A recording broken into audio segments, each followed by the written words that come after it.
Yo le diría que soy una persona múltiple porque he hecho de todo. Yo he manejado cuerpo de bomberos en aquel tiempo en que el cuerpo de bomberos todo era servicio gratuito. Voluntarios. Voluntario, nadie ganaba nada. Cuando pitaba la sirena podía ser de día, de noche, lloviendo o en verano. Teníamos que volar al cuartel. Llegábamos al cuartel y lo primero que hacíamos era empujar el carro, porque no había ni batería para que se prenda. Llegó un ciudadano de allá de la central de Quito, llevado un cajón grande de libros, no siquiera por obsequiar a nadie, sino para vender. Cuando nosotros expulgamos la cosa, eran los libros que yo había escrito con nombre de otro, y en definitiva hice el plato por ahí. Ve usted. ¿Cuál es la travesura más grande que ha hecho? ¿De Bueno, niño o de joven? De todo, porque ¿Hay alguna que siempre recuerde? vea usted, por ejemplo, la obra del museo, es una obra de travesura, pero bonita, ¿no es cierto? Y mi hermano Jaime, Germán, ellos se educaron en convento. Cuando regresaron del convento, entonces ellos traían revistas de uno u otro lado. Y en las revistas encontré yo que había la facultad de ciencias naturales. Esa fue la razón por la que comencé yo a abrir correspondencia con la Secretaría de la Universidad y naturalmente aproveché las circunstancias para estudiarlos. ¿Y sus padres qué le dijeron cuando se enteraron que quería estudiar en el extranjero? Bueno, en toda forma, ellos nunca se opusieron, muy por el contrario. Bueno, cuando yo ya me vine de Panamá, empecé ya a tratar de coleccionar, porque usted para coger un elemento cualquiera del museo tiene primero que señalar la especie de ave, de animal, lo que sea, o de insecto, señalarle ese espacio para volver a capturarlo.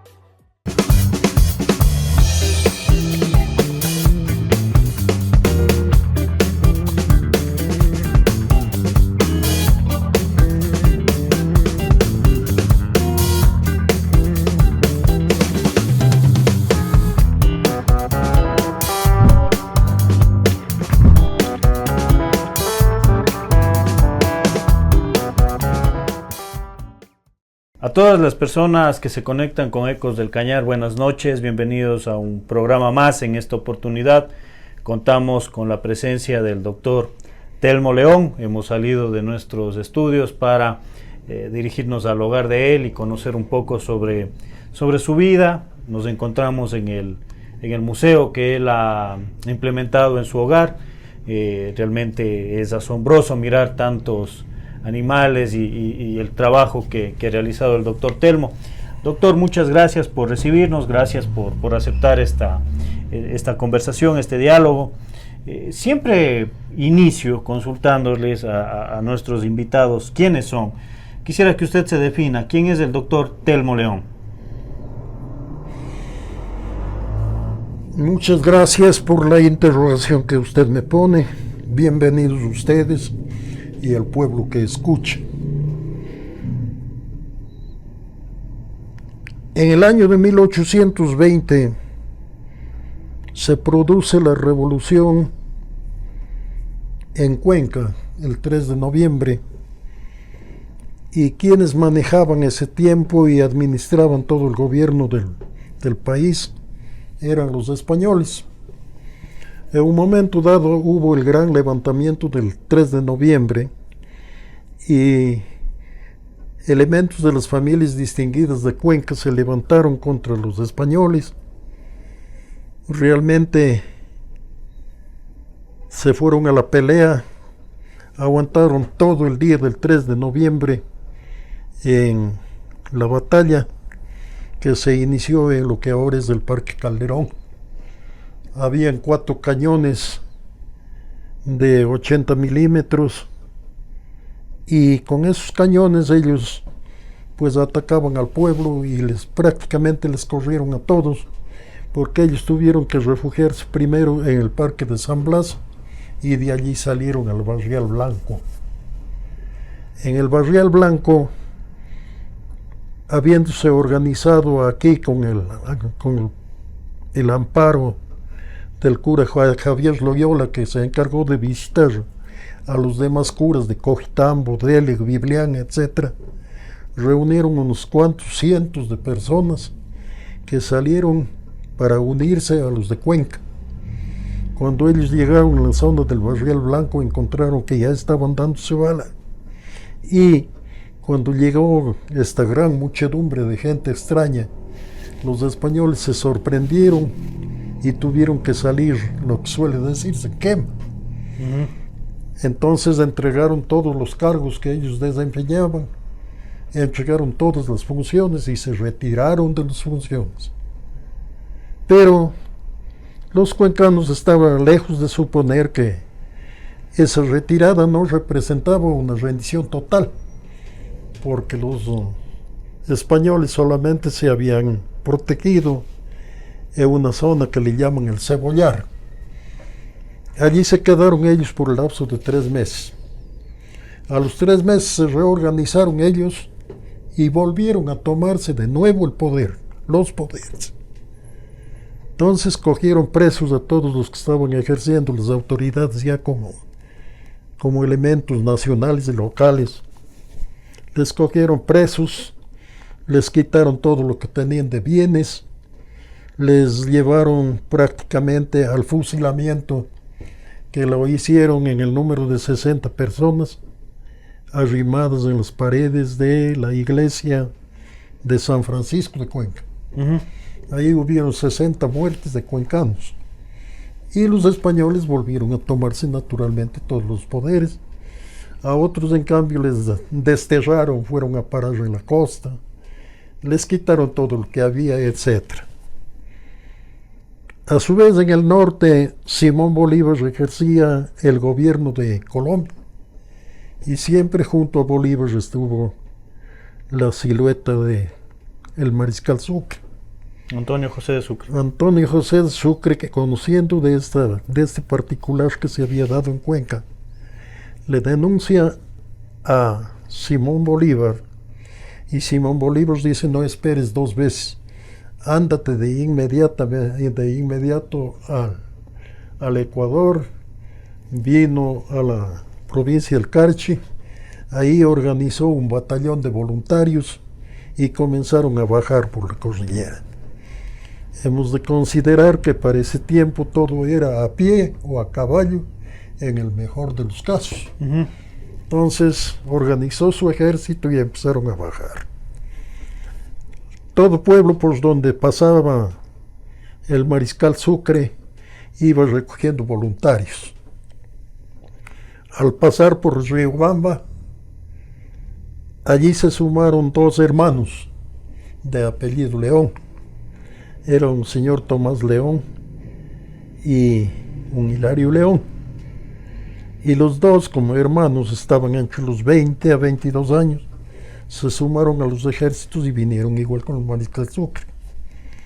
Cuando ya más o menos llegaron a la altura de Cañar, ya las noticias de que está viniendo el mariscal Sucre llegó a Cuenca, y los españoles sabían del prestigio que tenía el mariscal Sucre.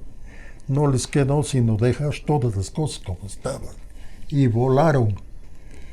Tomaron la ruta con rumbo al Perú, y el mariscal Sucre les dio persecución hasta más allá de Loja. Bien, de allí entonces regresó el mariscal Sucre y logró establecer ya el orden respectivo. Se quedó por un buen tiempo, más de un año, porque esto de la venida del mariscal Sucre tuvo lugar a finales de 1821. Él se quedó hasta mediados de 1822. Y naturalmente estos 2 hermanos León, procedentes de Riobamba, se quedaron aquí, porque el mariscal Sucre les dio cierta atribución a los soldados voluntarios, en el sentido de que si ellos ven procedente, sigan en el ejército. Y si no ven procedente, tranquilamente podían retirarse de sus hogares. Entonces quedaban libres. Y Tomás León e Hilario León se quedaron libres, quedaron por esta zona. Tomás León se casó con una señora de apellido Miranda y generó 3 hijos. De los 3 hijos, naturalmente empezó a nacer la familia que dio origen a los nuestros. Nosotros somos procedentes de la rama de Leones de aquí, somos procedentes de Riobamba. Miguel León se llamaba el papá que encabezaba a la familia de Riobamba. Y era una gente muy preparada, absolutamente preparada. Mi abuelo Abelardo León fue hijo de Hilario León. O sea, de uno de los que vinieron en el ejército. En el ejército de Sucre. Ejército patriota que se les conocía. Exactamente. El ejército patriota, entonces, quedaron aquí ellos, se casaron y definitivamente empiezan a generar familia. De aquí nace la familia de don Abelardo León. Abelardo León a su vez genera 5 hijos y los 5 hijos generados por él dieron origen a quienes existen.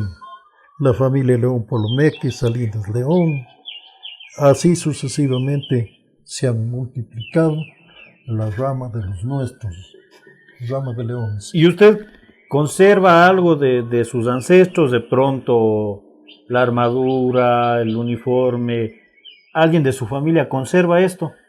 No, lamentablemente, porque estamos hablando de más de 2 siglos. Exacto. No, ya prácticamente por donde iría. Pero de pronto hay textos, libros, naturalmente, pues cuadros, no sé, en ese entonces. Yo tengo, no sé si me permiten, pero no, estaba mostrándole al amigo. Luego podríamos dar revisar. Un paso. Pero usted sí conserva poco de la historia. Conservo todo lo que gráficamente corresponde a la sucesión que han venido con las generaciones nuestras hasta llegar a la que yo estoy prácticamente en mi generación.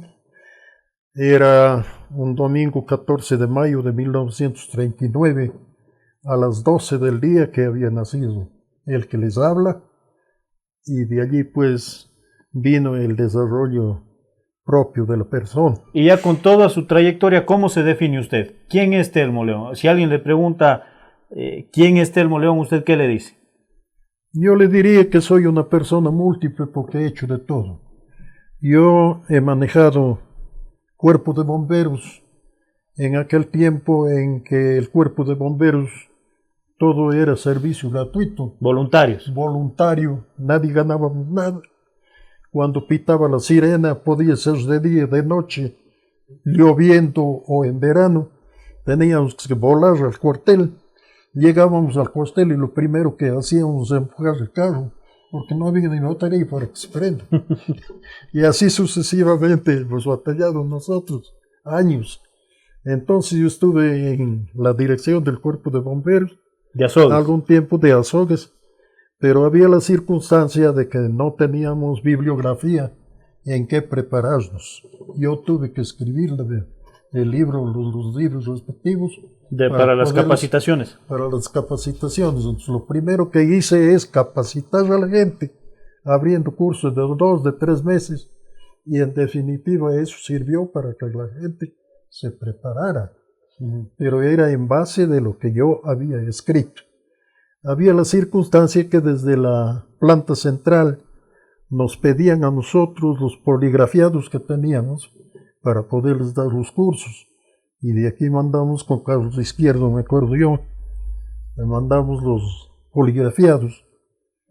Y dio la vuelta el tiempo a los años. Llegó un ciudadano de allá de la central de Quito, llevado un cajón grande de libros, no siquiera por obsequiar a nadie, sino para vender.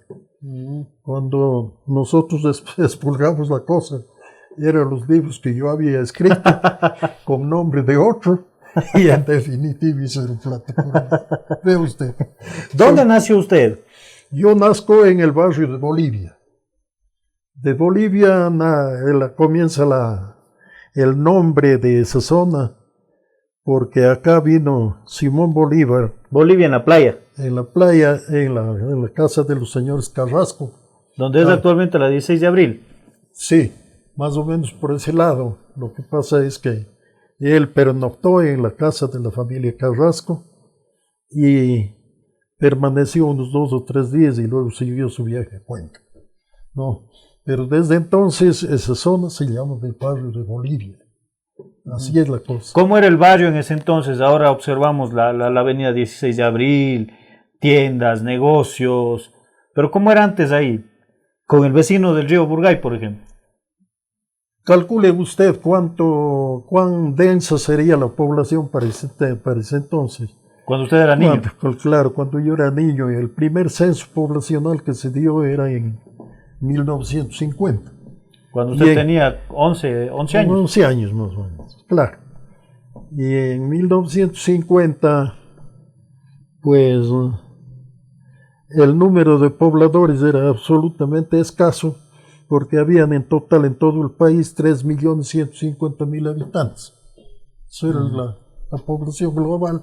Este rato estamos sobre los 17 millones.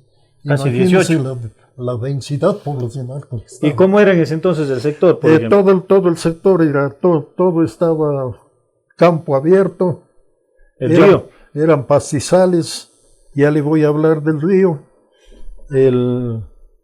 Exclusivamente los terrenos estaban destinados a las siembras de productos de maíz, de todo tipo de grano, y pocas casas, pocas familias. Ahí nacimos nosotros, en la zona de Bolivia. Yo me eduqué en la escuela de los hermanos.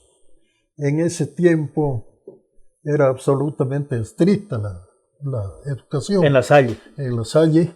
Purísimo Corazón de María en ese entonces. Purísimo Corazón de María en ese entonces, y nosotros teníamos que madrugar a las 6 de la mañana. En punto salíamos en carrera para llegar a las 6:30, hora en que se plantaba la misa, y hasta las 7 de la mañana estaba celebrada la misa. Quienes vivían cerca tenían la oportunidad de salir a desayunar, y quienes vivíamos lejos, pues nada, había que esperar simplemente que salga. A las 11:30 de la mañana se salía. Se trabajaba a 2 jornadas de mañana y de tarde.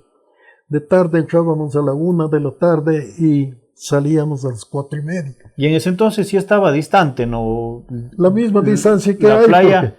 Aquí lo que ha cambiado, por ejemplo. Que ahora hay vías. Claro, este rato, por carros. ejemplo, vea usted la facilidad de transporte, los carros que hay. En ese tiempo solamente caminos de herradura. Cuando llovía era terrible porque nosotros teníamos solamente un puente de palos acá abajo. 2 palos unidos sobre unas piedras grandes. Y eso era lo primero que se iba cuando el río crecía. Porque el río nuestro ha sido un río bravo. Las lluvias de antes eran torrenciales. Y el río se paseaba siquiera 1,5 cuadras, 2 cuadras, abriendo su campo en pleno plano, digamos. O sea que lo que crece ahora no es nada para lo que crecía antes. Ya no se repiten esas crecientes. Porque para ese tiempo lo primero que se iban eran los puentes.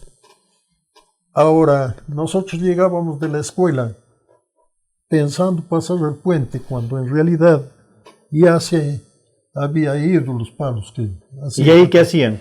Dábamos la vuelta por el puente grande, porque es obra de García Moreno. El puente del hospital que se conoce. Claro, del hospital. El puente de García Moreno es hecho en el año de 1865. Es obra de él. Y eso era lo que prácticamente nos servía para vencer la dificultad del río. ¿Y de niño usted qué hacía? Ahora, por ejemplo, los niños, los jóvenes, vemos que se dedican al tema del celular, juegos electrónicos, pero en ese entonces, ¿cuáles eran los juegos, las distracciones que ustedes tenían de niños? Muy poca distracción, porque las casas de las familias eran pobres. Nosotros nos limitábamos los domingos a salir a jugar pelota. Había cuenta que la pelota en ese tiempo Trapo. era de trapo. Entonces, con eso jugábamos. Y la forma de pasar el tiempo jugando a las cogidas, a las huidas, a las escondidas, etc. Esa era la discusión típica, la distracción típica de ese tiempo, ¿no? Sí. ¿Y usted cómo era de niño? ¿Era travieso? Muy travieso, me gustaba todo tipo de travesuras y esa condición le dura toda la vida. Claro, porque vea usted, yo he servido en el cuerpo de bomberos, era director de defensa civil. Habida cuenta que en defensa civil yo mismo vi haciendo el reglamento para todo el país en la provincia de Imbabura cuando estuve.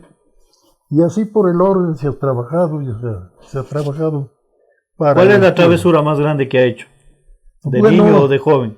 De todo, porque ¿Hay alguna que siempre recuerde?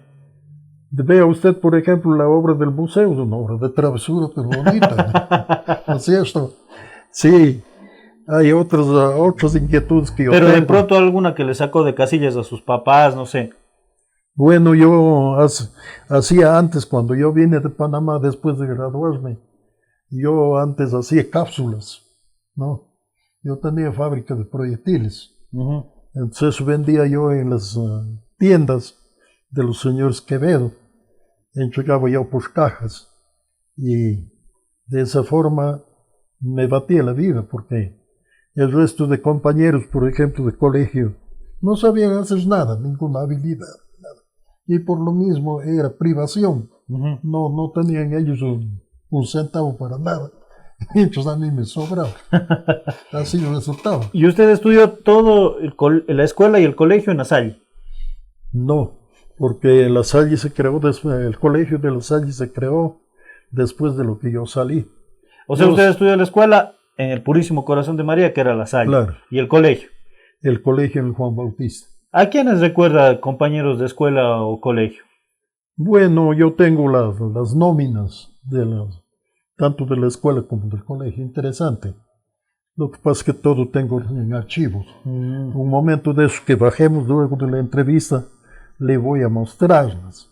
Tipo de fotografías. Pero amigos de pronto, ¿qué hizo ahí? Bueno, siempre, ¿no? La mejor época de la vida es la vida del colegial, ¿no? Ujú. Es la época en que uno entra propiamente en su estado de juventud, el enamoramiento, las discusiones que teníamos entre amigos, etc. Todo eso queda en recuerdo y son vivencias que se han dado. Pero hizo grupo de amigos ahí. Claro, naturalmente. ¿Quiénes? Ahí, por ejemplo, tengo Patricio Rivas, ahí tengo Hernán Navas, que ya es muerto. Nosotros nos graduamos en total en ese año. Había más o menos 370 alumnos en todo el colegio, pero del sexto año habíamos 27. De esos 27 se han muerto 11 y solo quedamos sobreviviendo pocos.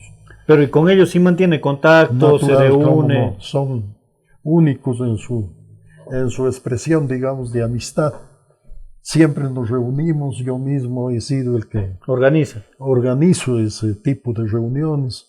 Cada 2 meses, cada mes, hacemos una especie de paseíto, alguna comida, alguna cosa, y mantenemos nuestra O sea, relación. como se dice comúnmente, el chiste es compartir. Eso, exactamente. Así es la cosa. ¿Y la universidad dónde estudia? La universidad, yo tengo el título de naturalista en la Universidad de Panamá, donde aprendí una de las ramas técnicas que es esto. Pero no es esta la única rama, porque hay muchas otras que tenemos que practicarlo, digamos, Pero, cuando hay oportunidad. ¿por qué ser naturalista? ¿Qué le llamó la atención de eso? Porque como yo nací en el campo, siempre yo no tuve la virtud de haber nacido en el centro. Entonces, diga usted, la alegría del campo es única, dependiendo la época en la que usted enfoque. Por ejemplo, cuando comienza el tiempo de frutas a partir de diciembre, enero, febrero, marzo, la cantidad de frutas que hay es abundante, la cantidad de pájaros que los rodean, y en definitiva es la época de todas las sementeras tiernas. Esto es lo que le atrae a uno. Es la mejor época que uno ha vivido en la vida. porque se ha disfrutado junto a la naturaleza, desde el canto de los pájaros, el sabor de las frutas, las caminatas que se daban, etc. El aire que se respira totalmente puro, y el río que de lado le canta cuando no está bravo, y está bravo, también es un reto que uno tiene que vencer. Así ha sido. ¿Y por qué ir a estudiar al extranjero? ¿De dónde usted descubre que, por ejemplo, en Panamá hay esta especialidad? Porque ahora es fácil, ¿no? Claro, cogemos el teléfono o la computadora, revisamos en internet, pero antes, ¿cómo hizo usted? Antes yo tenía a mi hermano Jaime, que había venido del convento, porque yo soy el último de los hijos. Nosotros somos 4 hermanos varones y una mujer. La mujer fue la primera y ella hacía de padre y madre cuando mis papás no estaban en la casa. Entonces ella nos corregía, nos ponía a la orden y nos atendía al mismo tiempo. Y mi hermano Jaime, Germán, ellos se educaron en convento. Cuando regresaron del convento, entonces ellos traían revistas de uno u otro lado. Y en las revistas encontré yo que había la facultad de Ciencias Naturales. Esa fue la razón por la que comencé yo a abrir correspondencia con la Secretaría de la Universidad y naturalmente aproveché las circunstancias para estudiarlos. ¿Y sus padres qué le dijeron cuando se enteraron que quería estudiar en el extranjero? Bueno, en toda forma, ellos nunca se opusieron, muy por el contrario. ¿Pero cómo hacían con el tema económico? Mi padre era el que sustentaba prácticamente la economía de la casa y él era el que propiamente me educó sistemáticamente. Así era. O sea, se hicieron el esfuerzo para darle a usted la educación que usted quería. La educación pertinente, claro. Yo tenía que ir a dar exámenes porque más que todo era semipresencial. O sea, cada mes nos íbamos, iba y venía, se daba exámenes, se rendían los conocimientos de materias. Y esto es lo que me orientó definitivamente para poder salir adelante. Y entre esas idas y venidas, ¿qué recuerda usted de Panamá? ¿Cuál es el recuerdo que siempre tiene de Panamá, de la universidad? Propiamente las giras que nosotros nos dábamos, ciencias naturales, es una especialidad bastante grande, ¿no? Y entonces ponerse a aprender todas esas cosas era muy interesante. Y ya cuando hay afición por alguna rama o por algún conocimiento, nada se hace difícil, se simplifica. Eso es lo que pasó conmigo. Entonces yo no encontré dificultad en cuanto al conocimiento que adquiría, porque para mí era fácil. Sí. Bien, regresa y con una carrera llamativa, si es que cabe el término, llamativa para ese entonces. ¿Qué pensó hacer usted? ¿A qué pensó a dedicarse y que de pronto cambiaron los planes ya estando aquí en el Ecuador? Bueno, yo primero ingresé como bachiller en Humanidades Modernas, ingresé al magisterio, pero yo solamente fui profesor de aula 4 años y pasé por 4 escuelas. Yo inauguré una escuela de creación en Pucango, que queda en la zona limítrofe entre Riobamba y la provincia del Cañar, la provincia de Cotopaxi, del Chimborazo y del Cañar. Ahí permanecí 1 año. De allí me dieron el pase a Jatumpamba. San Miguel de Porotos. No, de Jatumpamba pasé a Pichumasa de Coquitambo, de Pichumasa de Coquitambo a San Miguel, y de San Miguel pasé acá al centro. Yo le mostraba a usted inclusive las fotografías de por qué vine por acá. Lo raro es que a mí me trajeron castigado. Pero... O sea, usted estaba contento siendo maestro en la zona rural. Sí, yo trabajaba con los analfabetos también. Manejaba el centro de alfabetización y manejaba los alumnos. En el centro de alfabetización se comenzaba a las 6 de la mañana y se daba clase hasta las 8. Y a las 8 en punto entraba con los alumnos. ¿Y por qué viene acá al centro?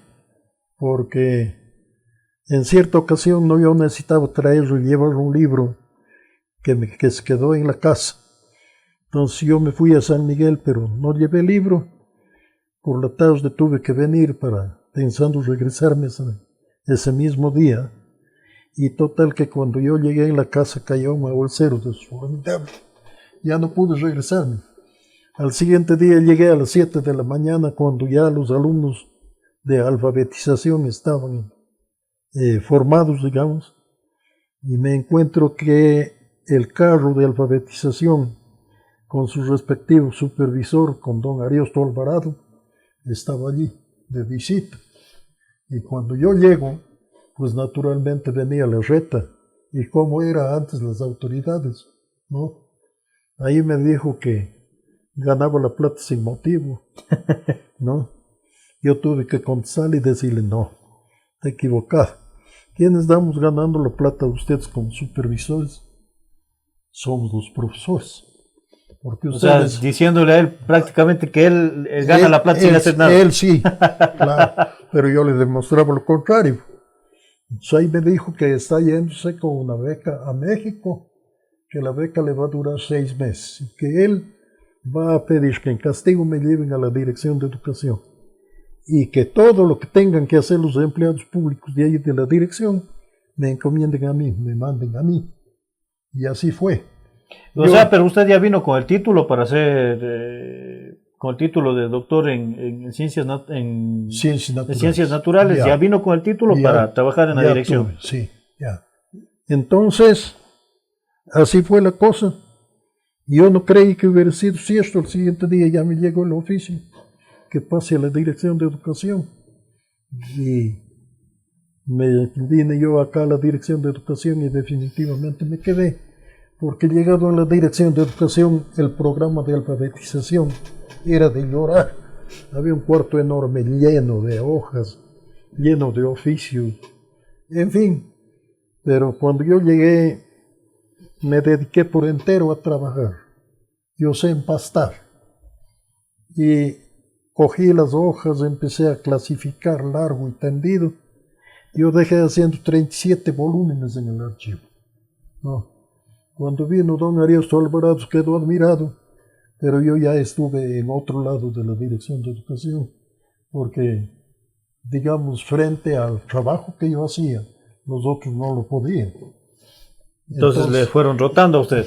Eso fue lo que me sirvió definitivamente para que yo, después cuando entro en Derecho, la última rama que yo tengo de conocimiento, yo vengo de asesor jurídico del Ministerio de Educación. Pero hasta antes de estudiar Derecho, usted se quedó en la parte administrativa de la Dirección de Educación. Pero ya no me movieron, porque había la circunstancia. ¿Pero a usted qué le gustaba más, ser el administrativo o dar clases?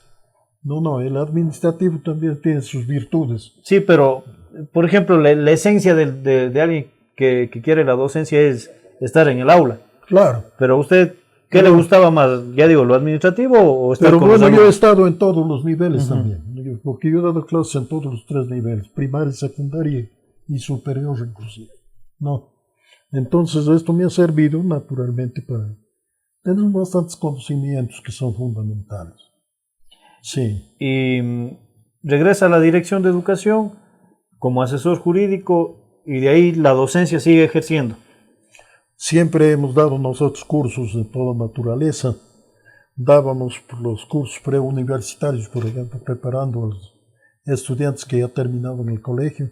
Van a ir a la universidad, vengan por acá. Aquí hay cursos preuniversitarios. Se les preparaba ya. Entonces iban ya preparados de aquí. ¿Cómo era la educación de su tiempo? Ya como estudiante y también ya como miembro del Distrito de Educación. Completo era porque en definitiva el tipo de enseñanza que se daba, los programas que se seguían, las circunstancias que se presentaban para ese fenómeno de enseñanza-aprendizaje eran raras. Bastante largo, bastante complejo, pero de todas maneras se ha hecho frente. Y me quepa la satisfacción de haber dado conocimientos a mucha gente. He ayudado también a gente que ha ingresado al magisterio. Muy difícil porque donde uno llegaba ya termina la universidad, se gradúa y ahora en qué trabajo. Fíjese usted. Entonces, por eso que el mismo fenómeno que antes había, existe ahora. No tienen en dónde trabajar. Y este rato, por ejemplo, nada de las ramas técnicas sirve, porque ya nadie sigue un oficio, por ejemplo. Pregunte usted cuántos artesanos salen para titularse. No hay. Pero en cambio sí, las universidades están llenas de profesionales. Y hay ciertas asignaturas que son comunes. Este rato está cundido de abogados, de médicos, de odontólogos. Y bueno, ¿y en dónde trabajan? Ese es un problema grande. Claro, y antes habían las especialidades en los colegios, ¿no? Por ejemplo, en el Luis Rogelio González ya salían como mecánicos, como electricistas, en el Juan Bautista las ciencias sociales, el las tema optativas. Las optativas, exactamente. ¿Cree que eso también ha influenciado lo que está pasando ahora?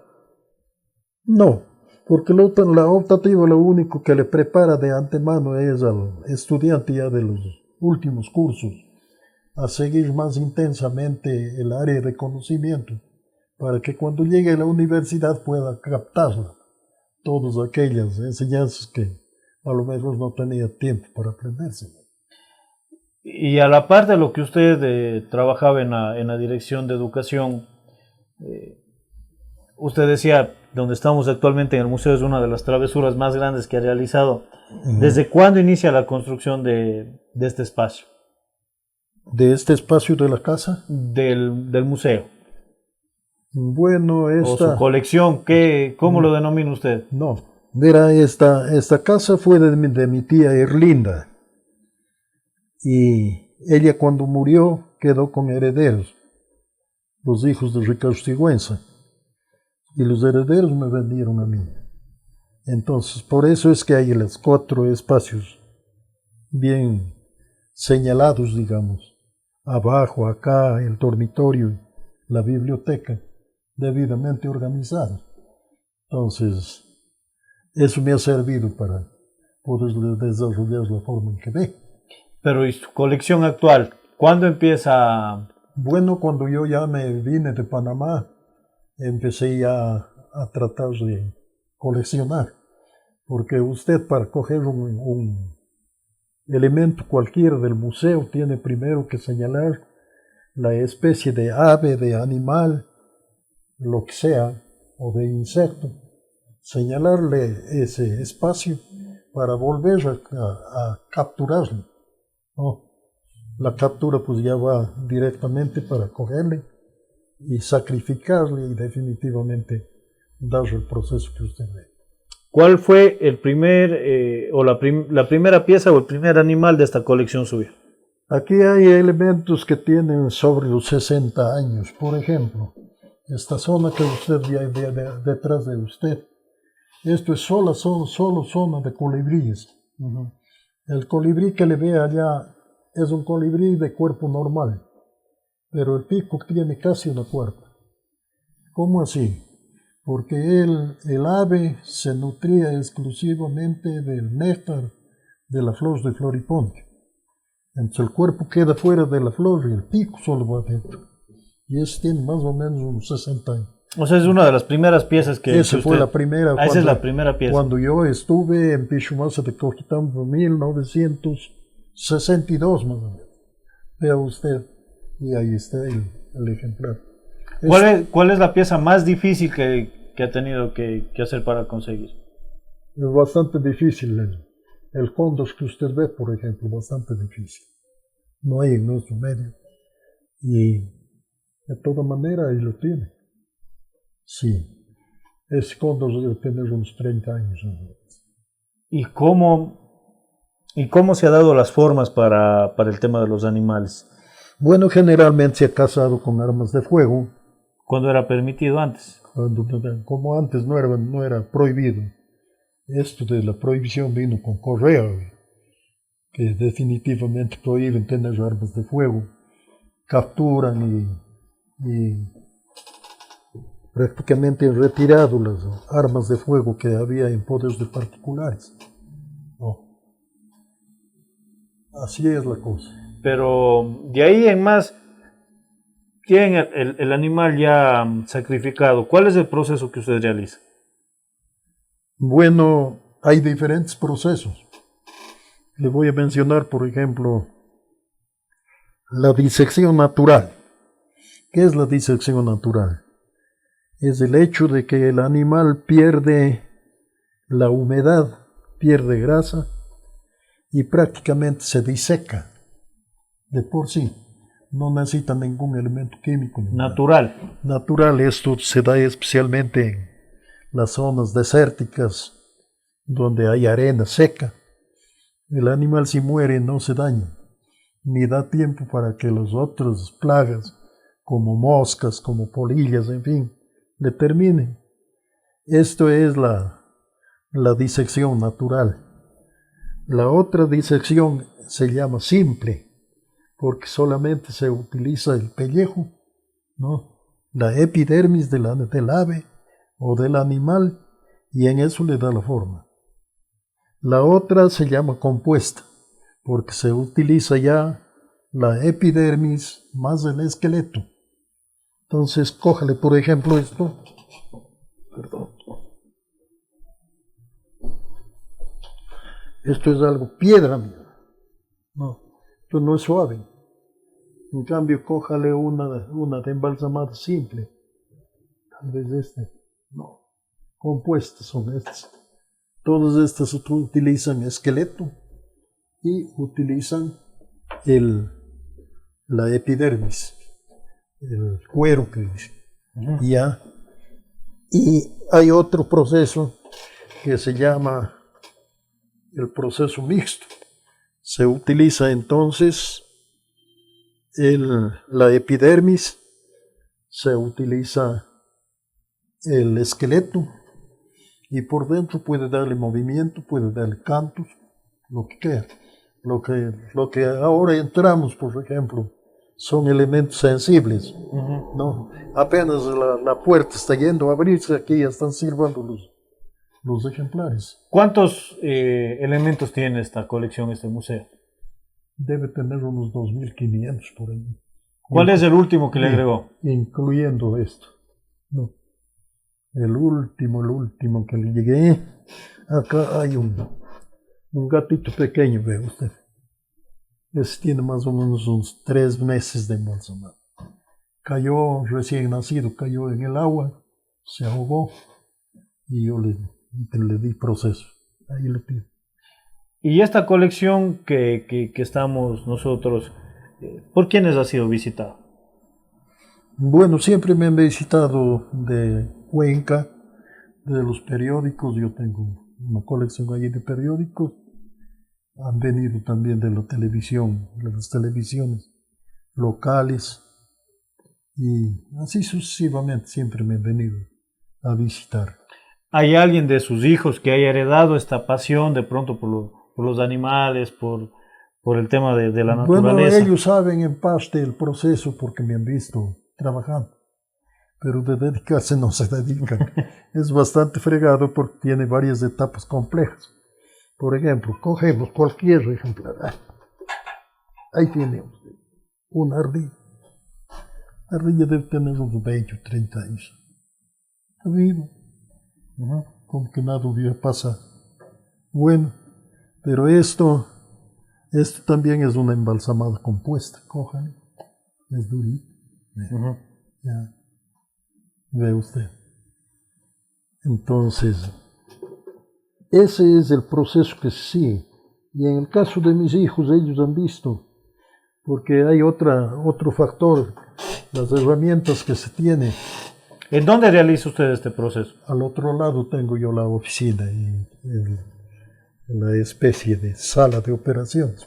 O taller, como también se podría conocer. Sí, sí. Es como el proceso que siguen los médicos para hacer las operaciones. Si a uno cambia desde la indumentaria del ropaje, ya y sistemáticamente va haciendo unos de esos ya hasta. Pero, por ejemplo, ¿cómo combinar el trabajo de oficina que realizaba antes como administrativo de la Dirección de Educación con esta pasión por el tema de los animales, de la colección Se suya. pone una especie de horario. ¿Cómo hacía usted? Yo, por ejemplo, especialmente de noche, los trabajos que se hacían por el museo, porque mientras tanto no podía perjudicar las horas de labores para los cines. Claro. Pero, ¿cómo era, por ejemplo? ¿Tenía algún animal? Y el animal que se cogía pasaba en buen recaudo, ¿no? Ya, y de ahí regresaba a la oficina. Y de ahí sí procedía ya después que salía de la oficina, procedía ya a trabajar. ¿Cuánto tiempo más o menos se demoraba? Según el tamaño del animal, 2 horas, 3 horas, según. Así es. ¿Pero siempre solo o alguien le ayudaba? No, nadie. Nadie. Los hijos que veían de repente, ¿no? Pero ellos ya no tienen esa habilidad, eso ya es culpa mía. ¿Y sus familiares qué le decían o qué le dicen viendo todo Bueno, esto? naturalmente admirados, ¿no? Porque cada ave, cada animal tiene su gracia. Ve usted, por ejemplo, los monos que tenemos arriba, el mono que está atrás colgado en la cadena, y así por el orden. Entonces hay formas de hacerlo. Bien, y de ahí en más, actualmente usted dedicado también a su otra especialidad, al tema del derecho. Del derecho, naturalmente, sí. Interesante también el derecho. ¿Cuántos años de abogado? 54 años De abogado. de abogado, sí. Y también le ha tocado litigar. Bastante. ¿Qué casos, por ejemplo? Yo he tenido algunos casos bastante complejos. Por ejemplo, algunos sin dar nombres y. Claro. Yo tuve un caso de una familia de Biblián, que le terminé el juicio a los 50 años. Sí, señor. Desde luego, no lo cogí yo al principio, ese juicio, porque eso habían dado la vuelta a algunos abogados. Y los interesados llegaron al colmo de hacerle matar a la madre, a la propia madre del terreno que ellos querían quitar. Y le hicieron pegarle un tiro. Ya, vea usted. Entonces todo eso, cuando ya murió la señora por la edad y porque le cayó cáncer, por efecto del tiro, quedó el terreno en poder de la hija. Pues a la hija le quisieron quitar. Y ahí es cuando yo empiezo a conocer el caso. Y ahí tuve que pelear con un sinnúmero de abogados que dieron la vuelta. Dios mediante, y a la concreción de uno y todo, salió adelante. Fue a parar en Quito. En Quito vine ganando. A todo un conjunto de abogados pusieron. Y gané hasta en el Tribunal de lo Constitucional. Entonces yo tengo un poco de cosas aquí, no hay cómo exhibirles, porque tengo al otro lado vuelta a la oficina. Así es. Pero sigue usted dedicado al derecho, la gente sigue viniendo. Sí, bueno, sí. Lo que pasa es que este tiempo no puedo porque estoy un tanto enfermo. Yo tengo una desviación en la columna vertebral y no puedo caminar. Entonces, cuando salgo con bastón o muy lentamente, usted sabe cómo camino, ¿no? Entonces, esa es la circunstancia que me pone en una situación bastante crítica porque tengo que limitar mi actividad física. Pero aparte de la limitación física, o sea, estamos hablando de que hace 3 meses fue la última pieza de su colección. Sigue dedicado a lo que le ha apasionado toda la vida. De repente cuando hay alguna cosa, si no, ya para qué. Así es. Bien, y vivir aquí en este sector, en la calle Luis Cordero Sucre. y Sucre, esquina, ¿cómo es ya a comparación de las Ogues que usted conoció?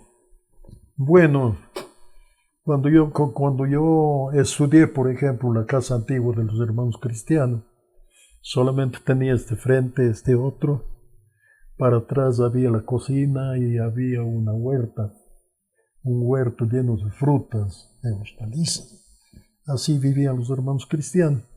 Después ya empezaron a cambiar las estructuras Toda la casa que ahora ve ocupa una cuadra a lo redondo. Y ya es moderno la construcción. Pero si yo le muestro, por ejemplo, yo tengo todos esos recuerdos, ¿no? Ya les voy a mostrar sistemáticamente las cosas que hay de por medio, a que vean cómo era la escuela de los hermanos. La escuela de los hermanos, yo me acuerdo muy claramente, yo empecé en el año 1947-48, que yo ingreso en la escuela de los hermanos debido a la distancia que había para llegar acá, pues.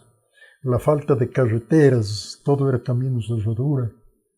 Estas calles, ninguna era asfaltada o adoquinada, sino solamente Lastre. lastre, y si no había las piedras pequeñas, pachillas que llaman. Con eso iba hasta más abajo del Coliseo. Es que Azogues ha cambiado tanto. Hablas de las costumbres de Azogues, es algo admirable. Cuánto ha evolucionado, ¿no? ¿Cuáles eran las costumbres de antaño comparadas con las de ahora? Vamos primero al rincón de higiene. No. Antes no había servicios higiénicos dentro de las viviendas para nada. La primera ordenanza municipal que salió en ese sentido, cuando querían que se apruebe un plano de una vivienda, ya exigía primero la presencia del baño. Antes había letrinas nada más. Ni letrinas. ¿Por qué? Por todo era el pampazo, el huasca que decía.